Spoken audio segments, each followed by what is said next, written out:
Et bonjour Océane. Bonjour Nicolas. The Opera Locos, je ne sais pas si je prononce bien. The Opera Locos. C'est votre coup de cœur en cette fin d'année, c'est un spectacle à découvrir en famille. Oui, vous les avez peut-être reconnus avec leurs costumes grandiloquents et leur maquillage burlesque. Nous les avions rencontrés à la réouverture des salles en mai dernier. Ils étaient tout joyeux à ce moment-là.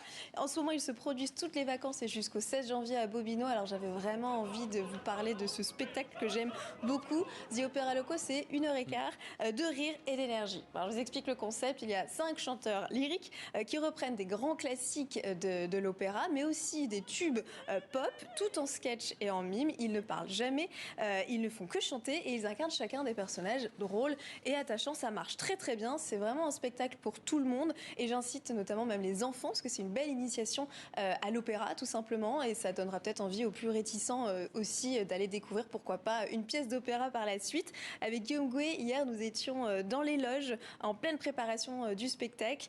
Écoutez, les comédiens, ils transmettent bien l'énergie qu'on retrouve dans The Opera Locos.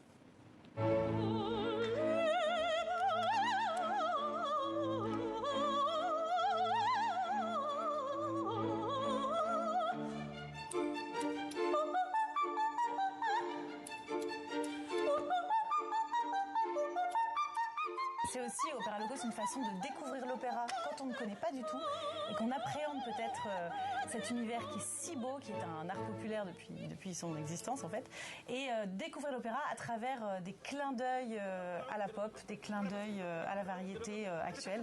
Donc c'est une belle manière de rencontrer la musique.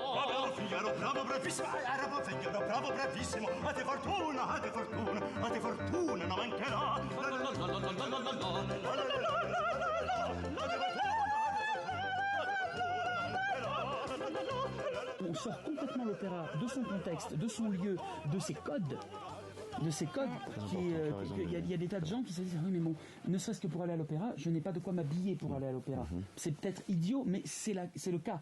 Et qu'aujourd'hui, c'est vrai qu'il y a des programmes qui sont faits, mais il faut, à mon avis, encore aller plus loin. Et j'espère que dans notre spectacle, on va plus loin. Et on va vraiment là où il est intéressant d'aller, c'est-à-dire chercher le public qui a peur d'aller à l'opéra, qui a des a priori sur l'opéra, et un public qui se dit c'est pas notre culture, c'est pas de notre âge, c'est pas tout ça, on essaye nous dans notre spectacle de le gommer.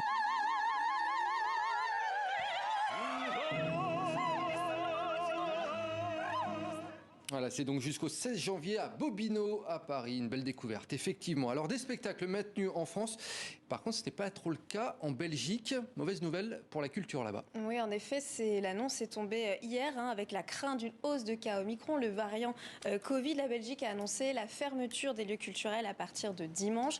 Donc, ça concerne les cinémas, les salles de spectacle et les théâtres. Les musées, pour le moment, restent ouverts. Avec nous, pour en parler, par Skype, Florence Mendes. Bonjour, Florence. Vous êtes humoriste belge, vous aviez des dates de spectacle prévues en Belgique ces prochaines semaines et vous avez reçu la nouvelle hier comme tout le monde. Vous avez été surprise ? Honnêtement, oui. D'autant que les experts n'avaient pas du tout ciblé la culture dans les mesures. Les experts se sont désolidarisés de la décision du gouvernement parce que pour eux, voilà, il a été établi que les lieux culturels ne sont pas des lieux où le risque de contamination est plus élevé. Donc oui, surprise, vraiment. Vous avez vécu ça un peu comme une injustice, justement ? Tout à fait, une injustice et une trahison parce que voilà, le secteur culturel a déjà énormément souffert de la pandémie et évidemment on a fait tout ce qu'on a pu pour nous aussi faire des lieux culturels, des lieux safe. On a établi ce qu'on appelle chez nous le Covid Safe Ticket, donc qui est l'équivalent du pass sanitaire en France. Il y a beaucoup de salles qui ont investi dans des moyens pour ventiler l'air et pour le rendre plus sain, etc. Et voilà, et toutes ces mesures-là qu'on a appliquées et malheureusement qui ont porté leurs fruits, n'ont pas suffi à préserver la culture alors que le secteur est déjà dans un état catastrophique. Est-ce que vous savez déjà là pour ces dates justement qui étaient programmées, est-ce qu'il y a un protocole mis en place ou là vous êtes encore dans le flou ? Là, on est dans le flou complet, c'est-à-dire que pour l'instant, on ferme. Donc les événements sont reportés, annulés, etc. Mais il y avait déjà eu une première mesure pour le secteur culturel qui était de limiter à 200 personnes le nombre de spectateurs, ce qui a été fait, encore une fois.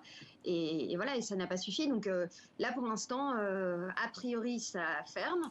Mais maintenant, je ne vous cache pas qu'il y a une certaine dissidence qui s'installe dans le milieu culturel et certains lieux culturels vont rester ouverts malgré les interdictions. Florence Mendes, c'est ce que j'allais vous poser.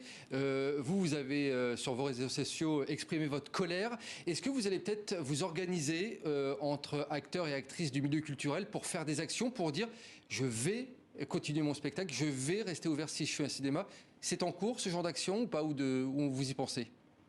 Alors tout à fait, voilà, moi on m'a demandé, on m'a posé clairement la question et on m'a dit si la salle reste ouverte, est-ce que tu joues? Et clairement, ma réponse est oui.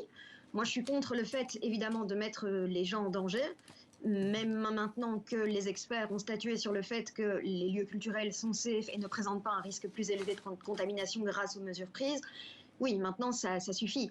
Le gouvernement belge, et c'est un peu partout ailleurs, on est en train de traiter cette situation comme une situation de crise, au lieu d'admettre qu'on est sur quelque chose qui va être beaucoup plus chronique. Donc, c'est pas en bouchant trou par trou qu'on va y arriver. Maintenant, il faut admettre que le Covid est une situation plus problématique et plus longue que prévu et arrêter de prendre des mesures de panique en dernière minute. Merci beaucoup Florence Mendes. Je rappelle le nom de votre spectacle, tout de même délicate. Oui. À défaut de la Belgique, vous jouez de nombreuses dates en France, à Bordeaux, Lille, Marseille et Paris. Merci encore.